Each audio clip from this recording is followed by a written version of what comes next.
Tarde, muito obrigado por estar recebendo a nossa equipe aqui na casa. E aí eu gostaria de começar perguntando o nome completo, seu nome completo, sua data de nascimento e também a sua, viu? Boa tarde, é um prazer estar recebendo todos vocês aqui no Templo de São Miguel Arcanjo. Eu me chamo Adriano, Adriano da Silva Alves, nasci em 17 de setembro de 1986. Sou o dirigente, o zelador deste templo, Templo de São Miguel Arcanjo. E essa é minha esposa, Carla Joyce, ela vai se apresentar também. Boa tarde. Satisfação recebê-los. Meu nome é Carla Joyce Carvalho Lopes. Nasci em 17 de setembro de 1989 e sou a mãe pequena da casa. Título concedido pelo nosso guardião Papa Preto das Almas. Observaram que a data de aniversário dela é 17 de setembro também, a gente aniversaria no mesmo dia, não por acaso, né, meu? Legal. Me conta um pouco assim da história aqui do terreiro, né? Como foi que vocês iniciaram na Umbanda e A história do terreiro, eu acredito que ela se confunde um pouco com a minha. A princípio, não tinha, não ter conhecimento, né? A gente não tinha frequência em terreiros. Eu venho, vamos dizer assim, de berço católico, de batismo, de primeira comunhão, crisma, e casados na igreja. Eu acredito que isso também fundamentou a nossa caminhada. E aconteceu muitas coisas na vida que, a princípio, pelo desconhecimento, eu não fazia noção do que estava acontecendo. E um amigo me chamou, me convidou a conhecer um terreiro de um pai de santo, que hoje é falecido, mas foi um grande amigo, foi quem me apresentou a religião. E desde então a minha vida se transformou mesmo da água para o vinho. Com a morte dele, a gente ficou meio que órfão na situação e como acontece com muitos pais de santo, não vem de uma formação, vem pela necessidade.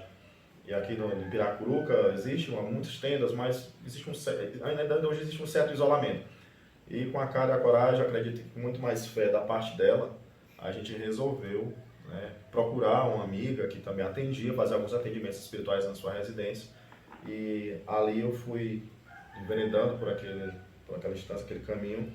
Passei a estudar bastante, as coisas começaram a acontecer, de modo que a gente alugou uma tenda e de lá para cá as coisas têm acontecido que é quase que inexplicável. E hoje estamos aqui nessa casa, onde a gente faz o nosso trabalho já há praticamente 5 anos, não é isso? 5 anos. E mãe Carla, como foi que começou assim, a sua experiência? A minha experiência, eu comecei com ele em casa. Ele tinha aqueles relances, ele vinha me falando coisas que provavelmente poderiam acontecer na minha família, né? Como um alerta. E eu fiquei muito assim, assustada com a situação. Eu sentia a energia e sentia que não era ele, eu sentia que tinha algo por trás. E eu sempre chamava ele para conversar e ele, não quero falar sobre isso, não quero falar sobre isso. E quando a gente começou com esse pai de santo já falecido, aí foi que tudo foi se esclarecendo. E ele não queria de jeito nenhum, eu não quero falar sobre esse assunto, não quero falar sobre isso.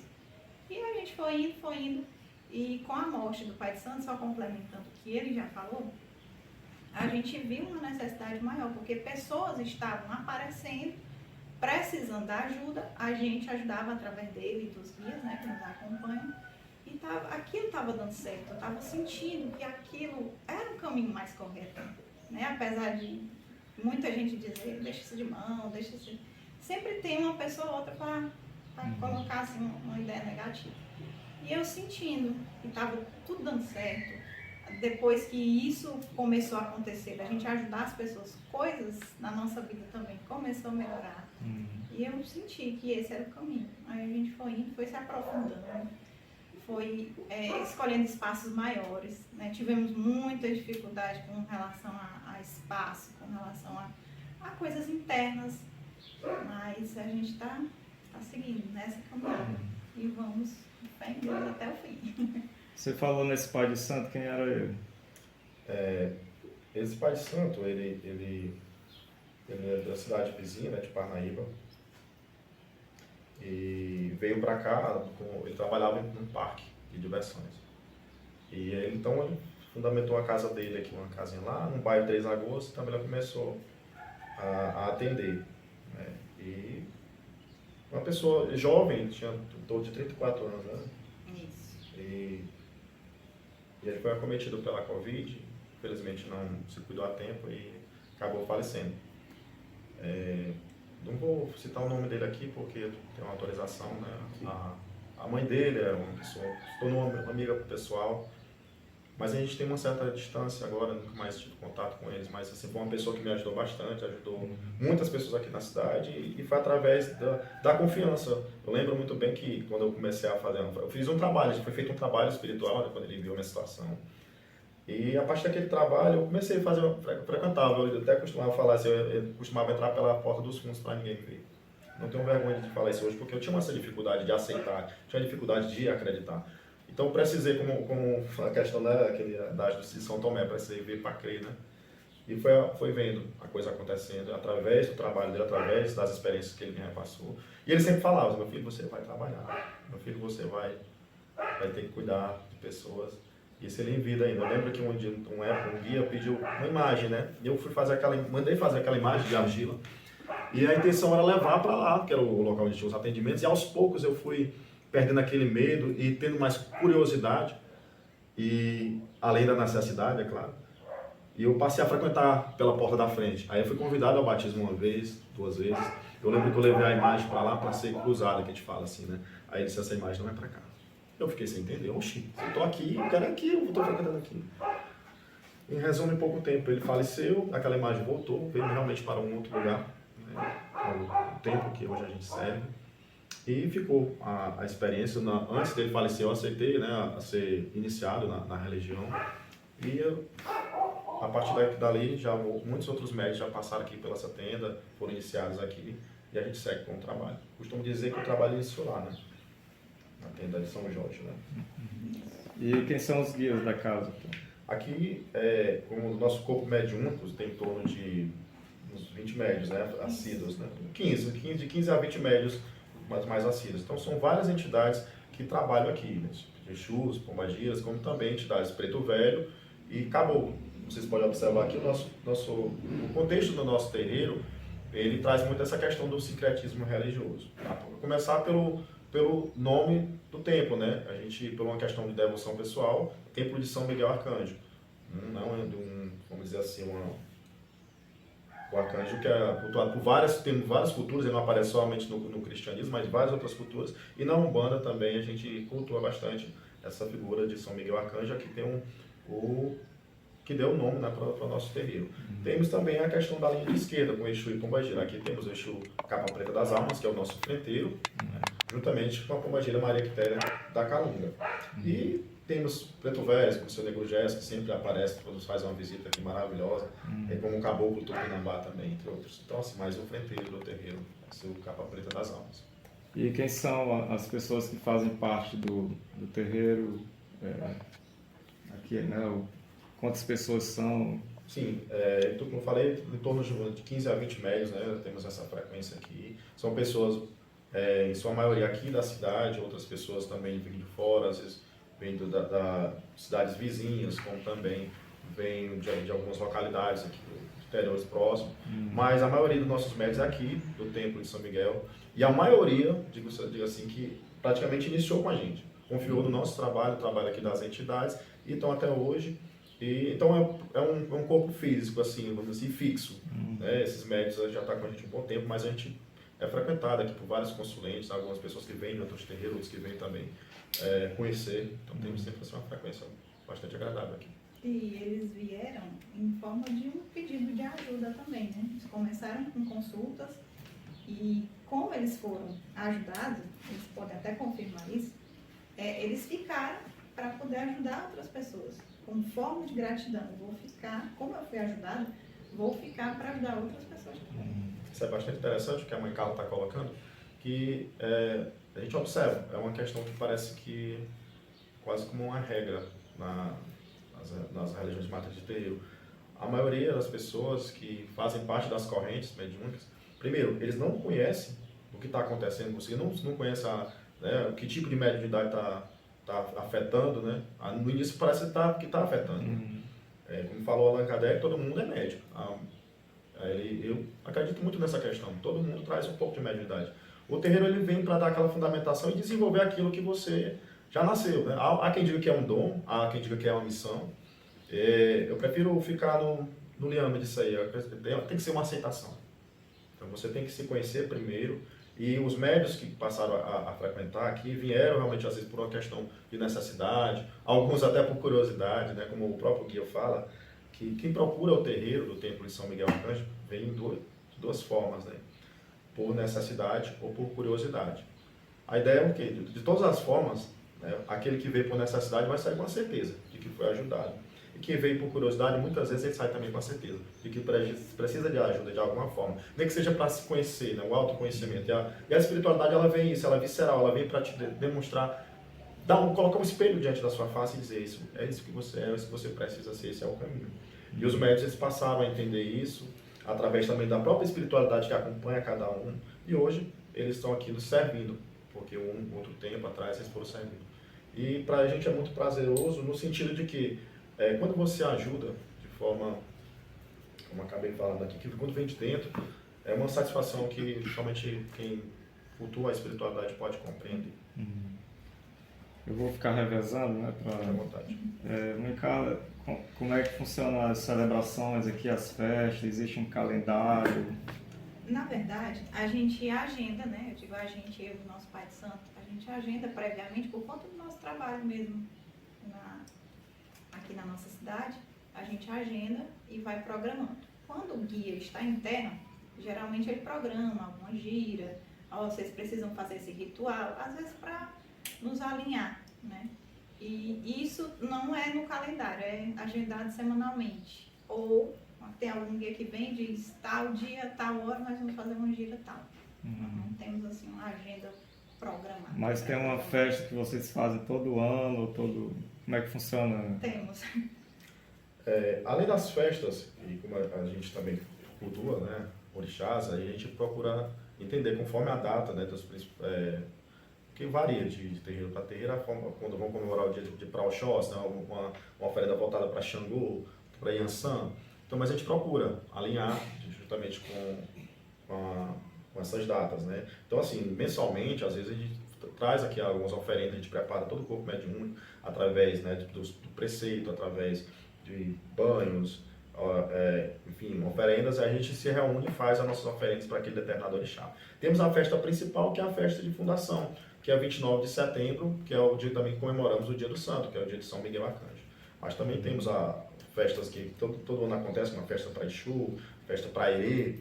Setembro é o mês que se aproxima, é um dos meses mais festivos, porque a gente traz aqui a festa da casa, tem a festa de Erê, e muitas vezes tem outras festas que a gente programa no mês de setembro. Agora mesmo, no mês de setembro, a gente vai ter um evento aqui que foi programado, como ela acabou de falar, por uma entidade. Desceu e disse que no ano passado, no dia 7 de setembro, ele nos fez a visita e disse que 7 de setembro deste corrente ano a gente ia fazer uma festa diferente, que seria 70 quentinhas distribuídas. Isso. Aí a gente está se programando para isso, né? A festa Fazer uma de pergunta. Acontecer nesse evento social. Deixa eu fazer uma pergunta. Aí como é que funciona cada celebração dessa, né? Como você falou, tem o herê, tem outra entidade. Aí cada entidade tem seus passos, né? Sim. Aí cada você poderia exemplificar a diferença assim, entre um e outro quando acontece essa festa? Podemos Entre... Por exemplo, de preto velho. A gente programa tudo direitinho, a ornamentação, o tipo de comida e o tipo de bebida referente à oferenda, né? Como você viu aqui, a gente ainda não tirou mais preto e branco, aí a gente programa tudo que for para oferendar para preto velho, café, bolo de milho, cuscuz, aí a gente faz toda uma programação de acordo com as oferendas que ele recebe. Aí vem a entidade em terra, abençoa, dá passas, a gente faz aquela gira maravilhosa e depois a gente vai para os comes e bebes. Quer acrescentar? Essa questão da festa, como ele colocou, aquela que falou aqui do preto velho, né?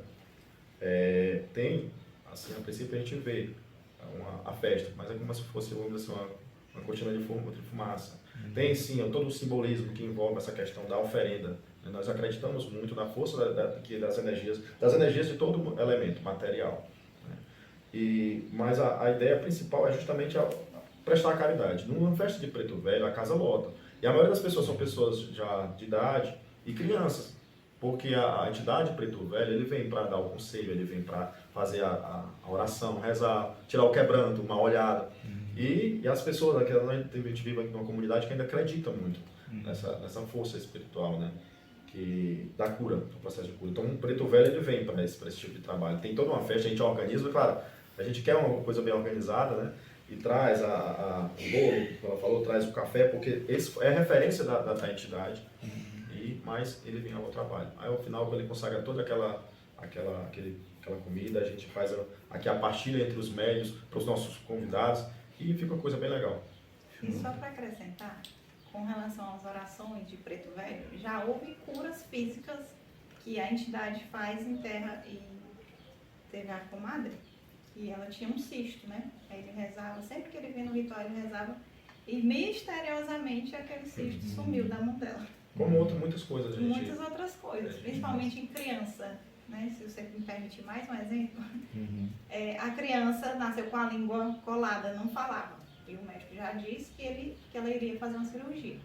E ela veio várias vezes, a mãe trouxe e não precisou de cirurgia. A língua misteriosamente, né? Com a mandinga de Preto Velho, voltou a ser normal. Como também identificar algumas deficiências ocultas, né? Muitas crianças, a gente chega com criança de colo. Ele lá no benzimento ele identifica. Às vezes é complicado para o pai e para a mãe aceitar de imediato. Aí depois passa o tempo, vem ali, olha, a gente fez o diagnóstico e tudo. E temos acompanhamento também, temos essa questão também, que o nosso terreiro, assim como outros terreiros, que eu acredito que é algo que deveria desbloquear. O benzimento, ele ajuda a acalmar, o banho de ervas ajuda a tranquilizar. Algumas crianças que às vezes sofrem com algumas deficiências ocultas e tudo.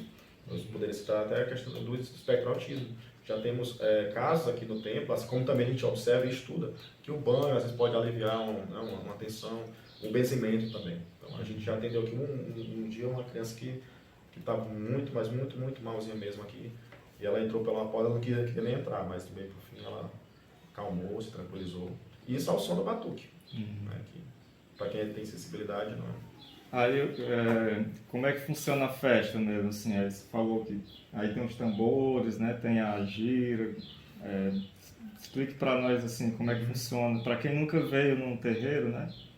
Como é que funciona a festa, por exemplo, de São Miguel do Arcanjo, né? Dia 29. O guia, o seu capa preta, ele costuma dizer que não existe uma receita de bolo para uma gira, mas tem os fundamentos. Então, assim, a gente inicia com o quê? Com banhos. Preceito, o principal, preceito. O preceito é para você limpar o seu corpo físico. Aí evita-se comer carne vermelha, evita-se relações carnais. Então tem todo um planejamento antes. Isso, né? um planejamento. Então, o pai, a mãe de santo, prepara os filhos de santo nesse sentido. Para quê? Para que a gente possa ter aquela egrégora bem firme, ter aquela aura. Então, aquela limpeza física é necessária. Então, é um fundamento. E banhos. Os banhos também vêm para poder preparar tanto da parte do descarrego da limpeza, como também preparar os teus chakras para receber aquela entidade, para quem já recebe. Né? Nem todos os médios aqui recebem, mas a maioria já manifestam. Então, esse é vamos dizer assim, é o passo a passo, que começa lá no planejamento. O nosso preceito é em média 24 a 72 horas antes da gira. Aí, quando vem, tem a abertura inicial, né? A gente começa na Curimba, faz as nossas orações iniciais, pede as licenças necessárias, vem o batuque, né, com a Curimba, os cantos, e a partir daquele momento ali já começam as manifestações. Quando o guia chega, aí cada guia tem a sua própria ritualística, de forma de abrir o trabalho. De igual modo também para fechar, tem também os seus detalhes para fechar o trabalho. Então, assim, tem o começo, meio e fim. E a festa, em relação à festa de São Miguel, além da questão cultural, além da questão da fé, né, temos também um momento que a gente celebra, comemora também a passagem, como se fosse a nossa passagem de ano, por todo o trabalho empregado. Então, quando a gente chega nessa data, todo mundo aqui já fica ansioso para celebrar o aniversário e também o Dia do Santo.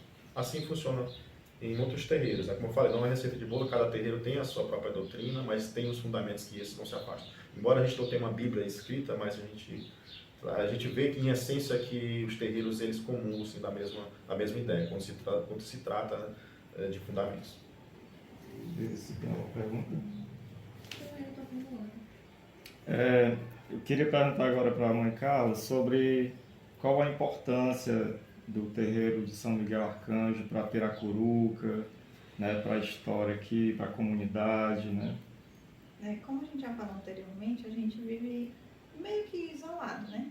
A gente não tem assim uma parceria nem política, de nada, com relação também a financeiro, nem nada. Mas eu posso lhe dizer que ele é muito importante, principalmente para aquelas pessoas que estão precisando.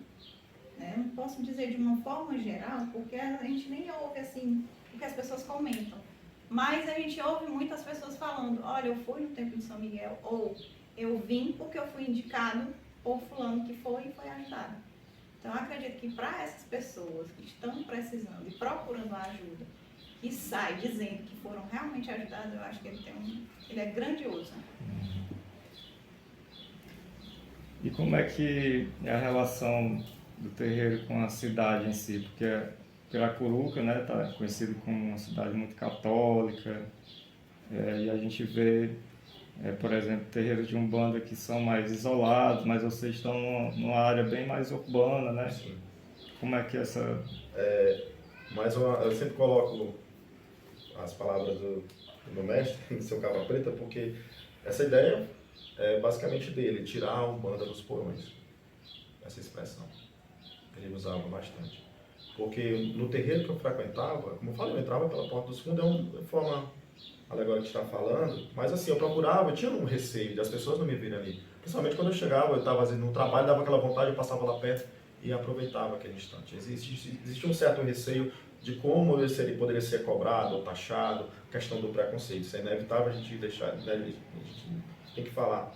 E realmente, como você falou, é uma cidade católica, né, mas a gente tem tido essa coragem de tirar, já chega de grilhões, já chega de porões. Está na hora realmente dos terreiros, essa nomenclatura terreiro, ela traz uma carga de preconceito.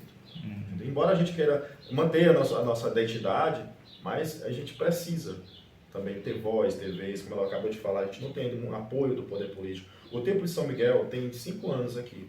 Sim, recebemos algumas ajudas, alguns reconhecimentos, mas ainda de forma muito isolada, sabe? Periférica. E temos essa dificuldade, mas a ideia, principalmente a filosofia do Templo de São Miguel Arcanjo é realmente mostrar o trabalho, mostrar como a gente pratica a nossa fé, mostrar como a gente pratica a caridade, a ideia que temos de caridade, de amor ao próximo. Para você ter uma ideia, pronto, vou citar aqui o exemplo material de vela. Vocês estão vendo aqui velas, né, coloridas, vela branca, preta, cada um tem seu fundamento. O local onde a gente costumava nos fornecer dessas velas, se a gente tivesse que comprar, a gente tinha que entrar por um corredorzinho e era escondido lá no fundo, e tinha que sair com uma sacolinha preta. Hoje em dia não. Hoje em dia já temos uma loja de material esotérico. E a própria pessoa, né, que hoje abriu essa loja aqui, ela fala de boca cheia, que adora a Umbanda, a espiritualidade em geral, não só a Umbanda, mas, enfim, outras manifestações que precisam desse material. Então, aos poucos, a gente percebe que o Templo de São Miguel Arcanjo também tem desempenhado muita importância nessa questão de propagar, de sair realmente dos porões, sair daquela questão escondida da marginalidade.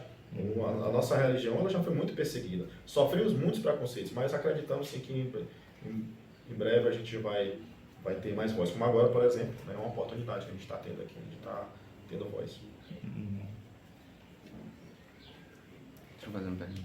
Para fazer isso? Assim, aproveitando esse gancho que você falou, a pergunta para os dois, né? Dado que vocês são 2 funcionários públicos, né? Sim. E tem esse trabalho e também tem o contato com a sociedade de forma direta. Então, na opinião de vocês, como é que vocês veem a juventude para a Umbanda, para as questões religiosas, para as tradições? É que a gente tem que considerar que o tempo vai passando, vai chegar um dia que vocês não vão poder manter e vai ter que passar para outras pessoas, continuar o trabalho. Na visão de vocês, como funcionários públicos e tem lado de trabalhar com a sociedade, como é que vocês veem a juventude? Ela tem esse contato, ou na sua opinião de vocês, né? Posso responder primeiro? Bom, eu vejo com um olhar de empolgação e com um quê de preocupação. E realmente, como você falou, a juventude como dizer, é o futuro, né? Principalmente para quem a gente quer carregado de muita memória. A gente tem pouca coisa escrita. Os terreiros, agora, de uns tempos para cá, nas últimas décadas, a gente vê muita produção, né, literária a respeito, livros, muitos pais de santo que já saíram dos terreiros e começaram a escrever, isso é importante, né? Mas a gente está perdendo o gosto pela leitura, a gente está mais focado nas redes sociais. E é onde tem o risco, né? A gente observa aqui no início dos nossos trabalhos, a gente tinha muitos médicos, muitos jovens, adolescentes que vieram aqui procurar o templo, mas talvez não tinha uma certa formação de realmente o que é que ele queria.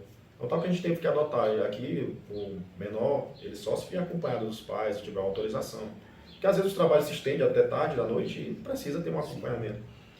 Mas a gente percebia que uma dificuldade deles assimilarem o que é fundamento, o que é doutrina, o que é a disciplina religiosa, né? E acaba fazendo o que a gente vê por aí, né?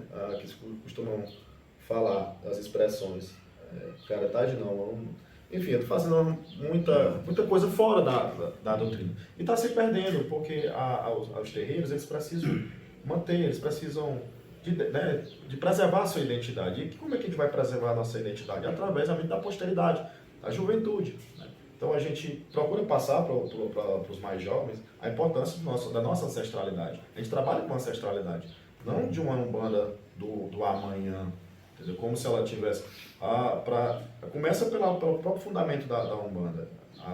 Dizem que surgiu no Rio de Janeiro, dizem que foi em 1808 a partir de Zélio Fernandinho de Moraes. Mas há muito o que se discutir. A ancestralidade era muito visceral, era muito, como a própria palavra está dizendo. Há muito o que se descobrir também, né? Isso, exatamente. Então há um forte consumo de coisas muito superficiais. A juventude está sujeita a isso. É um risco que a juventude pode estar correndo, de estar comprando gato por lebre. E qual o significado da Umbanda dentro da cultura de Piracuruca? Deixa ela só ela Ele tem. já falou tudo, aí Não, eu sou nada para falar. Não, mas é isso, eu trabalho com jovens, né? E eu noto que eles são muito curiosos, ansiosos, e eu acho que eles ficam muito encantados. Esse encantamento é que tem muito risco. Porque a curiosidade misturada com o encantamento, quando ele misturar esses dois aí, pode não dar muita coisa boa, né? Se arrisca demais. E isso é o perigo, né? Mas, complementando, é muito lindo de ver que eles têm interesse também nisso. Não é algo que está tão escondido. Quando chegar na vez deles, eles vão conseguir expandir muito mais pela empolgação, pelo fato de descobrir coisas novas. Né? Coisa que talvez a gente não tenha coragem de se arriscar, eles vão lá e... Bom, aí assim, voltando à pergunta sobre o significado da Umbanda dentro da cultura, do patrimônio de Piracuruca, né, para vocês. Tem a questão do conhecimento. Ontem mesmo estava em conversa com o guia, ele falava a respeito da importância da gente estar, como ela falou, né, propagando a ideia do conhecimento da doutrina de Umbanda. Porque até nos nossos livros de história agora está começando a trazer um pouco, muito superficial, da religiosidade de matriz africana, vamos colocar assim. E falar isso de forma aberta, né, sem entraves, sem bloqueios, como ela faz um papel belíssimo no trabalho dela. No meu trabalho também eu procuro sempre estar trazendo alguns esclarecimentos, desmistificando, quebrando aquele tabu de que a macumba é algo ruim. O ruim está nas pessoas, gente. Não é nos rituais. A gente esse processo de desconstrução daquela imagem negativa é o papel também do zelador, da zeladora, do contexto social. Então, assim, o templo de São Miguel Arcanjo, a gente combina sempre, olha, onde Onde a gente puder, a gente vai levar a nossa bandeira, pelo menos para desmentir algumas coisas, né? Acabar com aquela fantasia, aquela mistificação, aquela demonização, né? Da qual a gente somos vítimas. Então, esse eu acho que é o papel hoje fundamental, é desconstruir aquela imagem negativa, desconstruir aquelas superstições. Entendeu? E eu acredito que é o conhecimento que vai desbloquear tudo isso aí. Como eu falava, em conversa com o Gui, ele dizia que a ignorância, ela não está no desconhecer. Porque como é que eu vou julgar uma pessoa que não conhece? Eu vou chamar ele de ignorante? Não, tem que respeitar a cultura daquela pessoa. A ignorância está naquele que conhece e realmente ignora. Vocês estão fazendo um belíssimo papel, estão buscando conhecer e dando essa oportunidade para o terreiro ter a voz e falar. De certo modo, você sai daqui com conhecimento. Pode estar propagando ali. Então, assim, muita coisa vai sair daqui dessa conversa. Então, agora, se isso for ignorado, se isso for negligenciado, então, é aquela coisa, você tem um conhecimento colocado no baú, o conhecimento ele tem que estar, ele é dinâmico, né? Então, é isso, eu acho que é um papel fundamental hoje do terreiro também, essa questão social, essa questão de propagar conhecimento e não se melindrar, sabe? Não se furtar das responsabilidades, que é de levantar realmente a bandeira. Então, a ignorância principal é aquilo como até é bíblico, né? Quando você peca sem saber, existe uma punição, né? Existe um atenuante, mas quando você peca sabendo, isso aí com certeza agrava. Então é isso, o conhecimento, quem conhece, quem desconhece pode falar mal, não conhece, pô. Mas agora quem tem a oportunidade de pegar um celularzinho e consultar de onde é que a gente vem, qual é o nosso propósito na sociedade, o que é que a gente faz. Esse tem uma obrigação sim de quebrar que o seu capa preta chama de a verdadeira ignorância. Aquele que tem um acesso ao conhecimento e negligencia. E, mãe Carla, assim, quem quiser frequentar, ter atendimento, como é que faz? Geralmente eles entram em contato comigo e eu dou as orientações, né? Se for uma consulta particular, nós temos um procedimento. Se for um dia de gira, a gente fala sobre banhos, questão de vestimenta, trazer uma velinha branca, porque, como a gente já falou anteriormente, nós não temos ajuda financeira. A ajuda que a gente tem são os médiuns que promovem. A gente pede doações de forma bem particular mesmo e acaba recebendo alguma coisinha pinhada aqui e ali e a gente faz a transformação. Todo mundo pode participar Sim. dos encontros? Ou Sim. tem algo que é mais só da casa, quem é da casa? Bom, tem o espaço dos encontros públicos, né, que a gente promove, gira aberta, que a gente chama de gira aberta. Então a gente coloca lá, a gente tem um grupo, e esse grupo é onde a gente coloca as notícias, né? A gente combina os encontros, como ela falou, como eu trabalho em regime de plantão e ela trabalha quase alguns dias na semana, a gente tem que programar a nossa agenda semanal, nem sempre acontece no mesmo dia, mas a gente propaga aquilo ali, olha, vai ter uma gira aberta, aí as pessoas trazem seus convidados, os médios também trazem os convidados, o médio basicamente quem propaga isso aí, as pessoas vão procurar os médios, procura a pai e a mãe de santo, mas que a maioria das pessoas que vem aqui vem com o médio conhece alguém, que conhece alguém e assim faz essa ponte, mas temos também trabalhos fechados, né? E também coisa voltada só para desenvolvimento mediúnico, porque aqui também é um processo, né? Aqui não é só o templo, os terreiros, eles funcionam, tem os momentos da gira quando acontece, é o ápice. Mas a preparação ela é árdua, né? Tem um desenvolvimento, o médium trabalha o seu autoconhecimento. Por exemplo, o médium de incorporação ele tem que ter muito cuidado com a sua coroa mediúnica, né? O chakra, né? onde ele é o responsável pela incorporação. Através de banhos, de orientações, de preceitos, de oferendas, entendeu? Exatamente. Então, as giras é o ápice. Mas todo o processo ele é bem árduo e essas coisas, o processo médium de desenvolvimento médium, de preparação do médium para dar atendimento, para estar aqui, servindo a uma entidade, isso além do tempo, né, tem a questão do compromisso do próprio médium e é bem pessoal, isso é bem fechado, a gente não deixa aberto ao público. Tem alguma pergunta que a gente não fez e que você gostaria de responder também a Mãe Carla? Eu acredito que essa conversa é muito importante para a gente, né? Eu estava esperando com ansiedade, porque às vezes realmente essa questão da vontade de falar, de levar à frente a nossa ideia, né? Aquilo que a gente acredita, né? O que eu poderia dizer nessa conversa ainda é a questão das dificuldades, né? terreiro de Umbanda aqui na nossa cidade, ele conta a dificuldade, como ela falou, a questão da dificuldade financeira, né? Não tem como a gente se eximir disso. A gente tem, né, a questão de água, luz, enfim. A manutenção do terreiro é cara.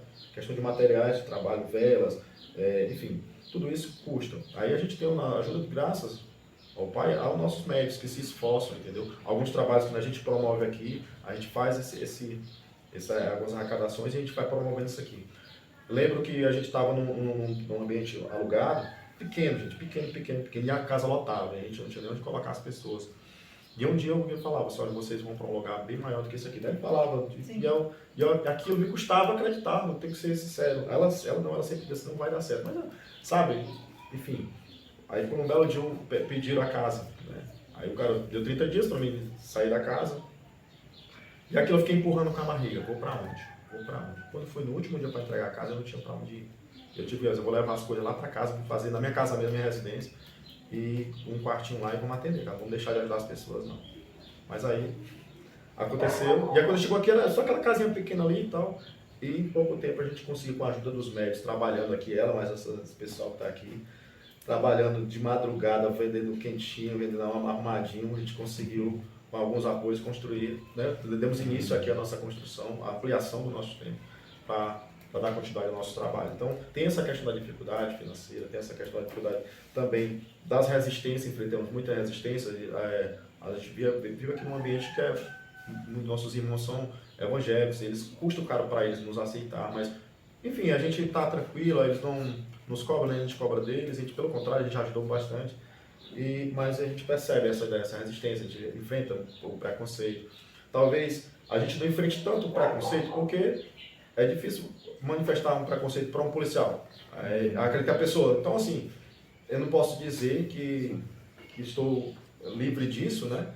Mas às vezes eu percebo no olhar, eu percebo nos ambientes, eu percebo, enfim, até alguns filhos já sofreram alguma questão do preconceito. Então, o que eu gostaria de deixar aqui é que o conhecimento, talvez ele vai, aos poucos, ele vai quebrando essa barreira, né, do preconceito, a partir da aceitação.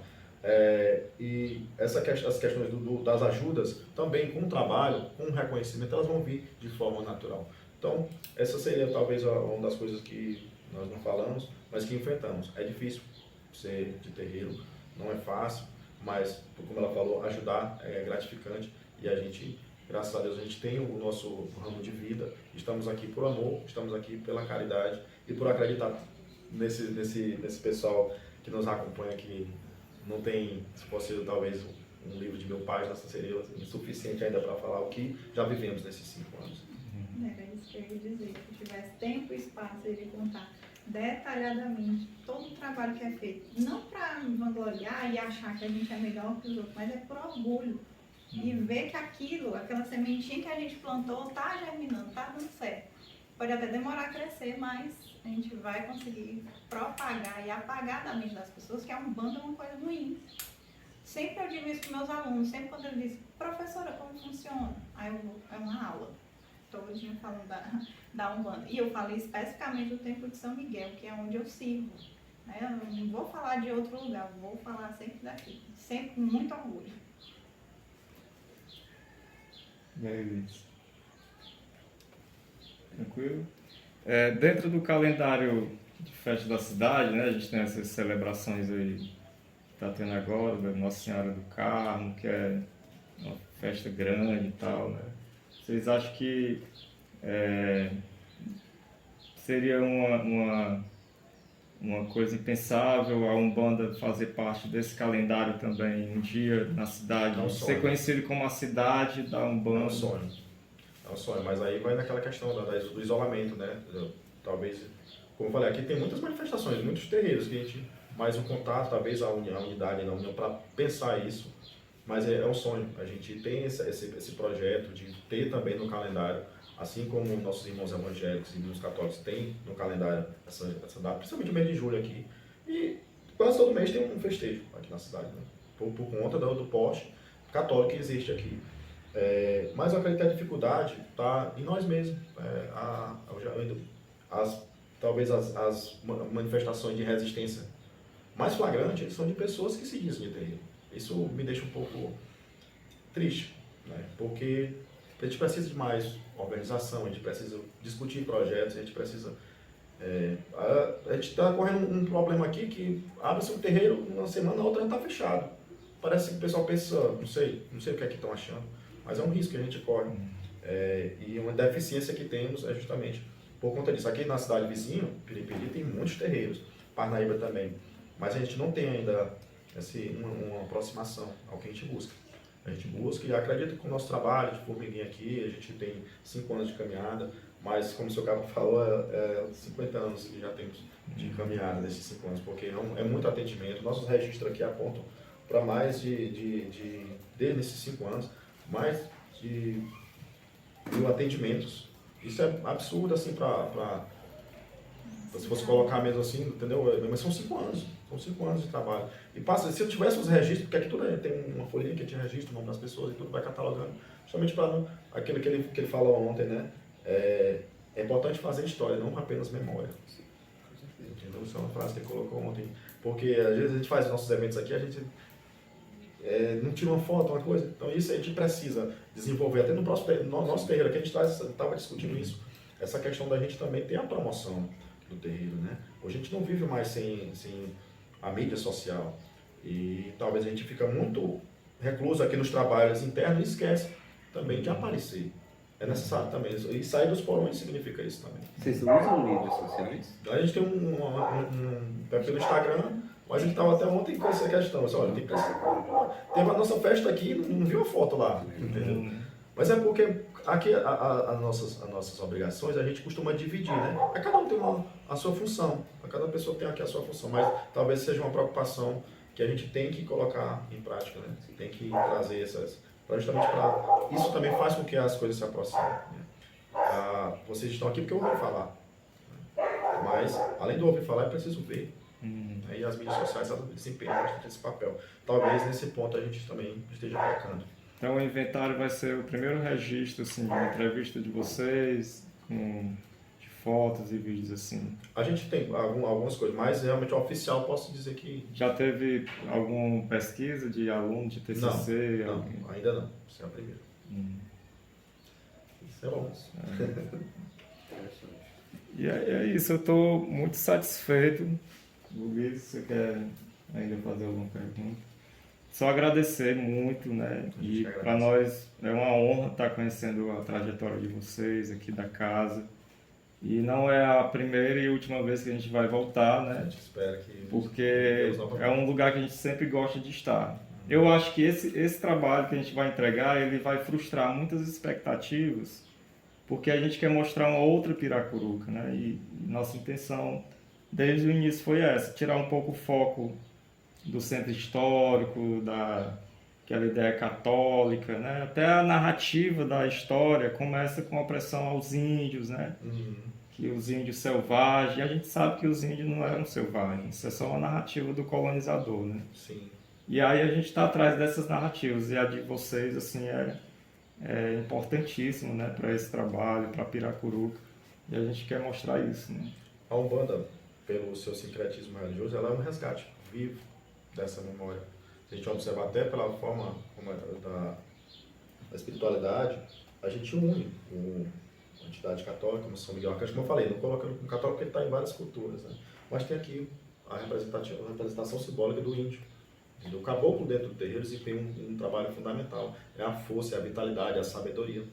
Entendeu? A religiosidade cristã, ela também não se afasta. O terreiro de Umbanda, ele acaba aglutinando tudo isso, ele agrega todos esses valores. Então, assim, um ambiente que você pode manifestar a fé pelo preto velho, pelo caboclo, pelo Exu, une tudo isso aí com valores da Quimbanda, do Candomblé, traz lá um pouco do budismo, do espiritismo. A base da minha formação tem a questão também do povo de Légua, aqui do Maranhão, do Catimbó, sabe? Tudo isso do terreiro aqui no Angira, vem várias manifestações e você percebe a cultura de um povo silencioso, um povo que está aí, a memória, através da espiritualidade, tentando se manifestar materialmente dentro dos terreiros. Então, a importância também da Umbanda e dos terreiros é isso, esse resgate, essa memória. E uma coisa interessante que eu acho nessa tua fala é que também a falta do preconceito. né? Isso. Por exemplo, eu particularmente, eu sou ateu, né? Sou Bom. cético e tal. Então eu posso ir como admirador, né? Sim. Eu não posso ir, um ateu não pode ir num templo evangélico como admirador, que né? Não, Não vai ser bem recebido. Mas, tipo, numa religião como a de vocês, eu sou muito bem recebido como admirador, né? Como uma pessoa que quer conhecer as coisas, quer Como eu conhecer os guardo uma métodos e tal. curiosidade, uma vontade tão grande de ver, né, um dia uma oportunidade de ser o capa preta em terra, com seus valores, né? Poder ter Pronto, uma e eu conversa tenho a mesma vontade com de seus um valores. dia Porque quanta coisa você não tinha para agregar dialogar aqui com a divindade. com todo a nossa egrégora aqui. Eu tenho certeza que seria uma conversa muito Sim, produtiva. eu tenho certeza também. Porque eu respeito, né? Respeito essa sua posição, seu ponto de vista. É onde também tenho muito questionamentos para fazer. Tem um colega também que ele se manifestava como ateu, mas o nosso diálogo, as nossas conversas era muito produtivo, muito produtivo. No final das contas, a gente ficava sem identidade, né? E agora quem Eu tenho certeza que sim. Mas isso é um interessante, entendeu? Então, mas que bom, agradeço pela sua fala e assim, aqui não há preconceitos de gênero, não há preconceito de forma alguma, né? Se você entrar num terreiro que houver esse tipo de manifestação, de qualquer manifestação que seja preconceituosa, que é difícil, todo ser humano carrega um pouco uma bagagem de preconceito, seja qual for, é inevitável, tá um pouco, seja de forma ampla, né? Então, assim, é difícil. Então, aqui a gente procura, assim como também na maçonaria, a gente procura a questão da lapidação do homem, independentemente do gênero, independentemente das suas convicções filosóficas, e a aceitação. É um abraço aqui, existe um abraço fraterno.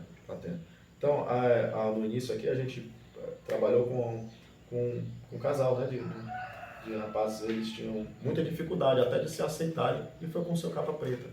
Teve uma moça também aqui que ela tinha muita dificuldade também de revelar para os pais a opção, né, que ela tinha. E foi ele aqui que falou para ela assim, olha, é por aqui. E ela não quis aceitar, mas hoje ela já se aceita. Então, assim, tá além, sabe, da nossa visão. A espiritualidade, ela, talvez pela questão da visceral, ela conhece mais a gente do que nós mesmos. E a proposta é essa, servir de espelho para que você possa, diante da sua própria face, diante do seu próprio reflexo, seguir um caminho. Agora é livre-arbítrio, né? A escolha de cada um.